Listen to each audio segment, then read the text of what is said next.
All right, welcome back to another Master and Apprentice video / podcast. How you doing today, Afton? I'm doing pretty good. How about you, Sammy? I'm doing pretty all right. All right, today we got ourselves another What If, so we'll dive right into it. In Clone Wars Season 6, Episode 1 through 4, we see the Clone Arc 5s comes across the truth behind the chips planted in every clone. While on the run, because he is labeled insane, right before he is shot by Commander Fox, he pleads his case to Rex and Anakin about the truth behind these chips. In all clones, but to no prevail. However, in today's story, we will see if fives have been able to convince Rex of the truth behind the chips in every clone. Bringing us to our first act. So to start off, Fives takes this immediately to Anakin, and in this scenario, we don't see any scenario where Anakin believes Fives over Palpatine, because he's going to take it to Palpatine, and Palpatine's just going to immediately disagree and say, the clone army was good. So in this case scenario, Anakin's very little help to us at all.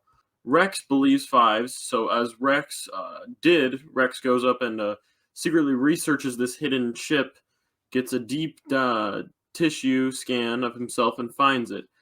He gets records of Fives' scan and goes to Cody with all this information. Cody doubtfully agrees, but also gets a scan.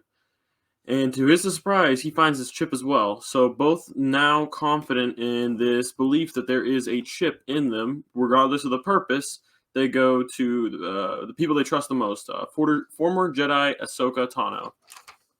Bringing us to Act 2.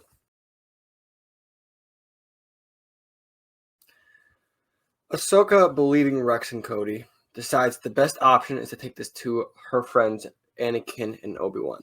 While Anakin has already heard this story, he is more willing to listen to Ahsoka than Clone Fives. Anakin, highly skeptical. Obi-Wan looks at some of the evidence and decides they should bring this to the Jedi Council. After revealing all of the evidence, the Jedi Council agrees there is enough evidence to start their own investigation. With this, they also agreed to let Chancellor Palpatine know of the investigation, of not suspecting him of having any connection with this. They bring it to Palpatine as they did in the first arc with Fives. They don't want to bring it to the whole Senate because they don't want it to be a problem. If this turns out to be an actual problem, they don't want a galaxy-wide panic. So they just decide, all right, let Palpatine know. So if we get caught, we're not in trouble of anything. By letting Palpatine know of their intent, Palpatine also asked Anakin to stay after their meeting, after the Jedi and Palpatine have their meeting, and Palpatine asks Anakin to stay, saying, "Come, my young friend, we have much to discuss with very little time." So that brings us over to Act 3.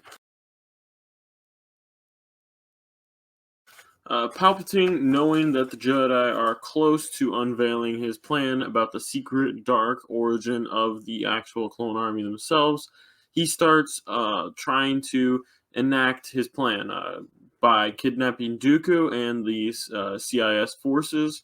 With this, the Jedi abandon the investigation, and the events from Revenge of the Sith play out very similar.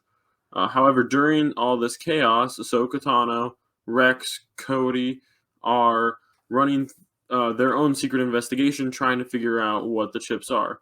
While this is going on, they both get their Rex and Cody both get their chips removed, and persuade a small group of other clones to do so as well. So whenever they split their own ways, as we see in the movie, they have no chips. So while Cody's there defeating Grievous, he doesn't have a chip in his mind. Bringing us to Act 4. Nothing can change. Darkness still will come. The events of Revenge of the Sith still play out the same. As Anakin still betrays the Jedi and Palpatine still calls for Order 66. Anakin didn't believe the clones or the chips or that Palpatine could be a betrayer. So when all of this comes down, Revenge of the Sith events still fall out the same. But this time around, Cody, when he sees Kenobi fall, he goes and looks and reunites with Kenobi, and they realize the darkness has fallen. That the events, that these chips that they figured out is real, and it's coming along. After, Rex hangs up the call with Palpatine. He walks away, slowly to Ahsoka and whispers, "It's happening. Run." As this, most clones start to raise their weapons and look towards Ahsoka suspiciously. Rex and Jesse quickly look at each other and slowly nod their head. And as they do this, they both quickly turn their guns into stun and knock out all the clones in the area. Which brings us to our juncture. As Yoda is walking through the halls of this ship to the boarding lock area, and the fog clears up, Obi-Wan appears alongside Ahsoka Tano, Rex, Cody, and Jesse, and a few other clones. Yoda sadly nods his head and says, "Too late we are. The battle is not over, Master. We have to stop Palpatine and save as many Jedis and clones as we can," Ahsoka says. So the events of Revenge of the Sith play out the same. The end of Revenge of the Sith. Yoda loses to Palpatine. Kenobi beats Anakin. And then Kenobi goes to, be the guardian of Luke. And Yoda goes into hiding.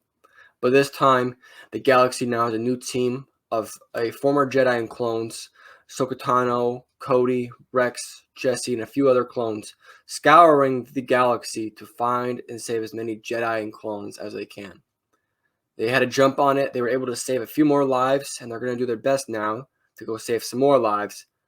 But that is all they can do, as the destiny of the Chosen One was already chosen. And that brings us to our end of our story. With that, we hope you guys enjoyed this What If. It's a little bit of not really of a, happy ending.